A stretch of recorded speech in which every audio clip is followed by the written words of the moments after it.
Jon Irabagon from Invisible Guest, vignette for mouthpieceless soprano, saxophone, and string quartet. Jon is on the line. Welcome to WPFW, Jon. Oh, we lost him. Let me hold on a second. Let me hear. We'll do another piece and then we'll get him on the airways.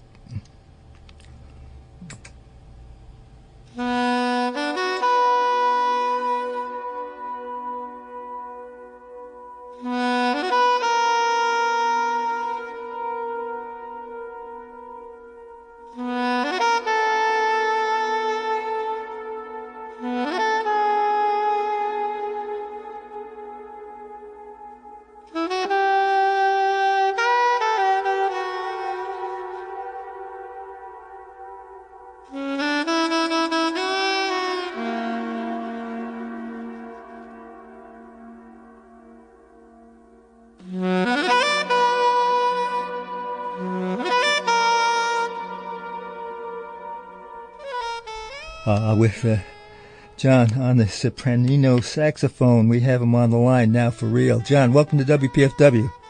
Hey, great. Thanks for having me. Oh, absolutely. So, some unusual material there with the mouthpieceless soprano. Tell us about that, and then we'll get into your background. I'm gonna come back up with this. I'm gonna fade this down that we have underneath us, and then we'll let it play out later. Okay, great. Back in 2015, yeah. I put out a record that was my first solo saxophone record that I had ever done, called Inaction is an Action. And it was all on soprano saxophone. So for the entire year leading up to that, I was practicing 3-4 hours a day, only on soprano, experimenting, trying to get as many different sounds and textures as I could as possible. And then at the end of the year, like on December 28th, I set a deadline for myself that, like, okay, no matter what I come up with this year, I have to document it, in a church this day. Like, I wanted to force myself to do the solo record because there's so much history for the saxophone in particular, for solo recordings, solo improvised recordings, and a lot with extended techniques. So I knew that I was going to be too intimidated to actually do it. So my method of getting around that was to give myself a year, set a deadline, and record it. So the record, Inaction is an Action, is the result of that year's worth of work. And I had been trying to figure out a way to put whatever the next steps were going to be after that record came out. So one of the outcomes of that was I was already starting to write for string quartet for the rest of this record. And I wrote a big suite that's the main part of that CD that you just played. But for the intro and the outro of that CD, I said, well, I kind of want to play with the string quartet too. Even when I put my composer hat on, I still want to be a performer sometimes as well. So I wrote a different piece, which is the piece you just played.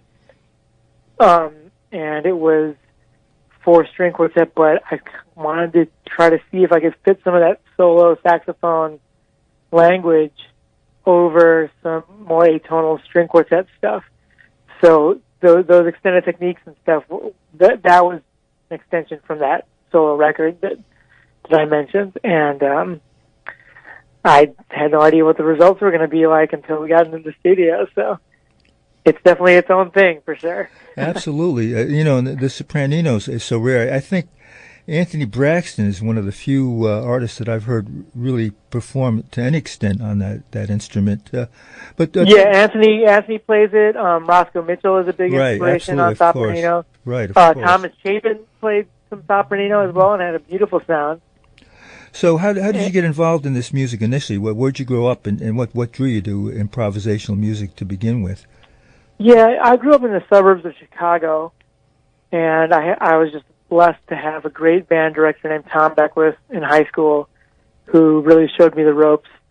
I was just playing saxophone to hang out with my friends and get out of some other classes or whatever, but he really took me aside and said, hey, here are some records. It seems like you might be interested in these. So he introduced me to Cannonball Adderley and Sonny Rollins and John Coltrane, and I I was mainly an alto player back then, and so the Cannonball sound and the articulation and just the spirit of it really really took over, and I haven't looked back since. So I was just really lucky to have a great band director and a great school program at the time, and then after I met him, he introduced me to some other different musicians, and it just kind of grew from there, and I just became obsessed with it and wanted to learn more and more about this creative music thing. So it kind of just took hold by itself. Right. Well, I mentioned earlier that Anthony Braxton and you mentioned Roscoe Mitchell. I met all those cats about 50 years ago this month when they were all performing in Paris. Oh yeah, it was an incredible introduction to the music, to say the least. So you're New York based now? Yeah, I live in Brooklyn now. And how did that transpire? What was your move to Chicago to New York involved? I did my undergraduate studies at DePaul University, and I wasn't sure about if a person could make a living playing music these days. So I actually got a music business degree, and I minored in journalism because I was just trying to keep my options open, and I was interested in a lot of different things at the time. And so when I finished undergrad, I spent a year in Chicago living in the city and was teaching during the day and gigging almost every night, 6-7 nights a week. And so after a year of that, I'm like, wait a minute, I am making a living playing music. And at the time, near the end of that year, I was like, probably owe it to myself to see what the level is, what the top players, what that's like to be a part of, and see what I need to work on and see how it can improve. So I decided to move in 2001 to New York, and I went to Manhattan School of Music. So I used school as my gateway, and jumped headfirst in. And I just loved the city so much, and I loved the energy so much, and obviously I loved the music so much. So just decided to stay. And you're actually able to really make a living off of just performing, or do you have like a teaching gig, or what other kind of aspect of the music do you have to engage yourself to survive in a city that has a gazillion people hustling to make a living at your art form? It's definitely a tough grind.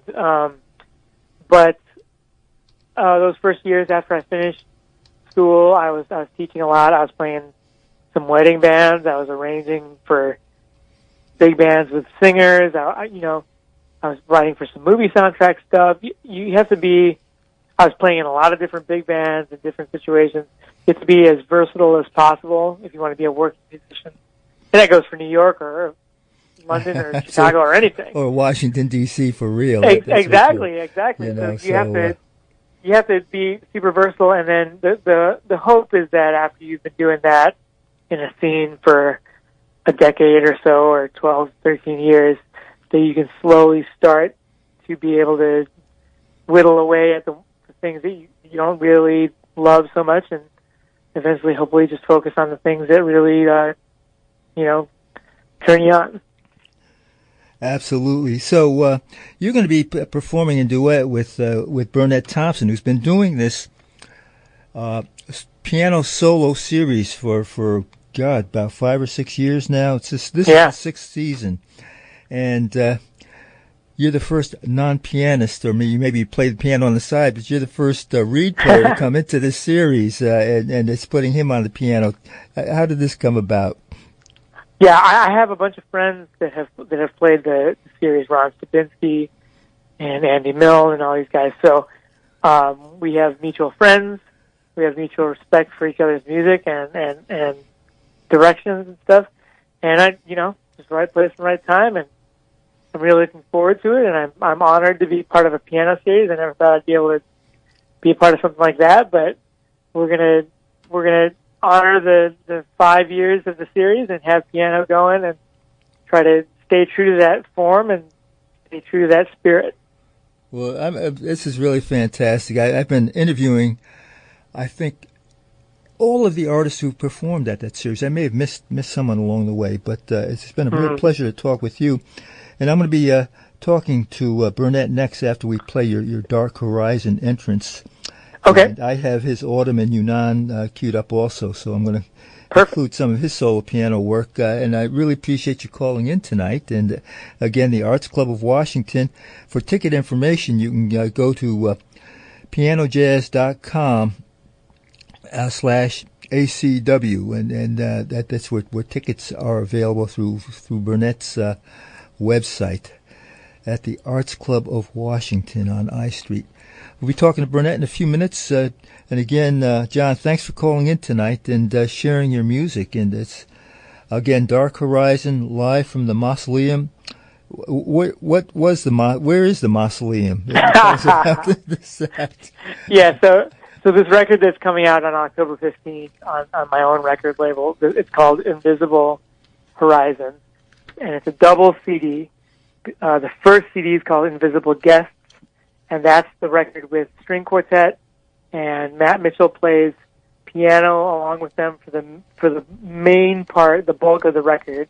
I wrote a 6-movement suite for piano quintet, and it starts and ends with a string quartet with soprano saxophone.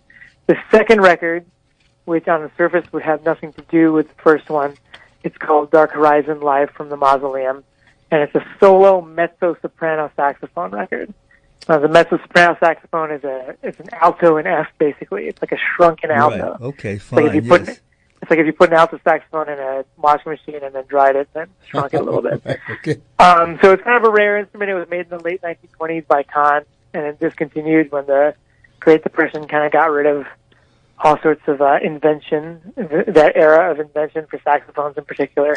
But I picked one up years ago. I love the sound of it. It offers a completely different texture and a different contrast to the other saxophones when I play it. So there's this mausoleum in Oslo, Norway, that houses the remains of Emanuel Vigeland, who was a great sculptor and painter and artist in Oslo years ago. And so I took a tour there years ago, and the second you step in there, it's pitch black and you can't really see what's going on, but when your eyes adjust, all 4 of the huge walls are covered in crazy paintings, and the reverb in there is incredible. It's like a 19-second reverb from the quietest sounds. It just echoes everywhere for what seems like an eternity. And so when I was taking that tour years ago, I was like, you know what?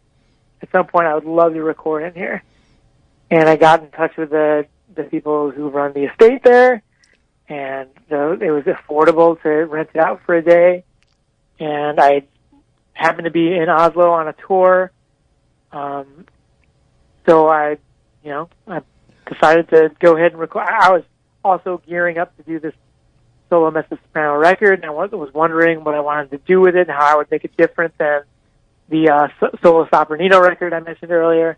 And so this is one way for me to hear it on this track. I'm trying to deal with not only the composition that I wrote to prepare for it and the improvised sections of it, but also trying to call and respond with the space, and trying to treat the space as a duo partner, or sometimes work a lot with it and try to make the space create some of the harmonies. Sometimes on the record, I just completely ignore the space and try to be as dissonant as possible and see if I can overload the space. It was a philosophical dream come true to get to mess with this space, and it was an amazing experience to get to do it. Well, we'll hear Dark Horizon from the Mausoleum. Jon Irabagon, thank you for calling in. And at the Arts Club, Monday night at 7 o'clock. And we'll be talking to Burnett Thompson in a minute to fill in the details about the performance on Monday. Thanks again for calling in with this amazing story about how you recorded this on the mezzo-soprano saxophone. Thanks, Rusty. You're welcome. Talk to you later. Okay.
The sound of the mezzo-soprano, an unusual instrument performed by Jon Irabagon from In Dark Horizon, live from the Mausoleum. Now, it's recorded at the Tomba Emmanuel in Oslo, Norway, a mausoleum. He'll be in duet with Burnett Thompson at the Arts Club of Washington on Monday, and we have Burnett on the line now. Burnett, welcome to WPFW. Hey, Rusty. Really pleased to be on tonight. Thank you very much for playing Jon's music. Ironically, we had Ron Stabinsky, one of his partners in crime, with mostly Other People Do the Killing. I don't know if your guests would know that group. But in any case, off we go with, as you mentioned, piano jazz at the Arts Club, kicking off the 6th year. So, absolutely, it's been an incredible series, and this will be the most unusual performance in that it'll be a duet with a reed player. How did you envision that? What was the idea behind this performance? The idea was simple. You know, I've been producing concerts for 40 years, and over the last 5, I was never producing anything with myself. And I thought, well, everybody else does it, so I'm going to throw myself into the ring. And I thought about, Marion McPartland expanded her series to include other musicians, whether it was Tony Bennett or all kinds of people that really expanded the whole concept of what she was doing. So we're just broadening out. We could have gone on forever and ever with pianists, believe me. I know. There's some more that I'd like to see. Right. It's been incredible. And so how do folks get tickets for the performance on Monday? Well, the tickets are available at pianojazz.com/ACW. And there are still tickets available for that. And it's the beauty of the Arts Club of Washington is we have a very nice reception afterwards. And eventually the club has to kick everybody out because it just goes on and on. It's an extremely social social atmosphere. You've been there. You've been kicked out of there several times. I've been the last person to leave next to you. Yeah, always. Yeah, you're known for that. Absolutely. So, and thanks a lot for conducting these. You have indeed interviewed all of the musicians over the last 4 years, for sure, starting with Helen sung. Absolutely, yes. And yes. notably Spike Wilner, Alan Broadbent, Lawrence Hobgood, so forth. We've had quite an array. No, it's been of really, people. really wonderful. And I've made every concert but about 2, maybe 3, and unfortunately I won't be able to make this one. I'm otherwise engaged up at the University of the District of Columbia with your old friend Lenny Couget. Hanging out with Lenny. Yes. I saw that. I'll have to speak to him about this. We have to see. We scheduled this before I saw your schedule, so it was already permanently set up. But in any case, I have queued up your Autumn in Yunnan solo album. In fact, we got Black Dragon Pool queued up. But you have another project dealing with another part of the world and something that occurred about 600 years ago called the Reformation. What project is that, and where is it going? The Chinese project was tribal music of Southwest China, the one you're drawing that from. That's in the mountains on the Myanmar border. This one, it has some similarities. It's music of the 16th century and before that I put into different concepts. There'll be at various ensembles. The concerts so far have all been with double bass. Nicole Sappos has joined me on them, and she'll be that'll be at the Decatur House later on, so you'll hear about that. And then I'll be in Europe, also with bassists in London, Prague, Berlin, and so forth. But anyway, it's I know you don't have a lot of time, but it's music actually starting from 950 AD to all the way to 1600. So it's some love songs. It's a couple of liturgical melodies. It's a Sephardic tune, from Portugal, from the Jewish diaspora. That's just astonishingly beautiful. Did I say love songs, drinking songs, folk tunes, and so forth? Ironically, I was in New York today at Octaven Studio, and they have a pair of big concert Ds there, Steinway Ds. And so I did the recording for that today. Wow. And just came stumbling back home from that. And got on the phone with me. Well, I got on the phone with you. And Okay. by the way, John and I are going to do a couple of those tunes. Okay. We're doing the Sephardic tune and another thing called the Cat's Paw from the 14th century. We'll do that one also. Okay, the Arts Club at, was it 20 I Street? What's the exact address? 2017 I Street. Okay, 2017 I Street. Right across from GW. Right across, right there where I Street intersects with Pennsylvania Avenue. Yeah, easy to find. 7 o'clock on Monday. Even I can find it. Absolutely. And that's how easy it is. Great.